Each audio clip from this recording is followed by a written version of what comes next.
नाशिकला जो एक कार्यक्रम झाला होता मराठी भाषा दिनाचा, त्यामध्ये आदरणीय उपमुख्यमंत्री सुनेत्रा वहिनी ह्या व्हीएसआरनी गेला आणि त्यानंतर काल पत्रकारांनी प्रश्न विचारला का व्हीएसआर व्हेंचरच्या संदर्भात ज्या व्हीएसआर व्हेंचरच्या मालकाचा आम्हाला संशय येतोय व्हीके सिंगचा, त्याच्याच विमानात जाणं हे धोकादायक असू शकतं कारण त्यांनी सुपारी घेतलेली आहे. या व्हीआयपी लोकांना ठार करण्याची सुपारी व्हीएसआर व्हेंचरच्या मालकांनी घेतलेली आहे. आणि जर तसं असेल तर अशा पद्धतीनं व्हीएसआरचं विमान का दिलं गेलं? आमचा तोच तर प्रश्न आहे ना. दादांना सुद्धा हे विमान का दिलं गेलं? कोण्या अधिकाऱ्यानं दिलं?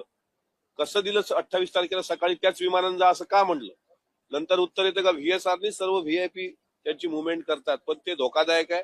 माझी आपल्या माध्यमातून राज्याच्या मुख्यमंत्र्यांना राज्याच्या सर्व मंत्र्यांना विनंती आहे, एक वेळ बाय रोड प्रवास करा, एक वेळ ट्रेननं प्रवास करा, पण व्हीएसआर व्हेंचर कंपनी म्हणजे सध्या इथल्या चांगल्या लोकांचा कर्दन काळ आहे.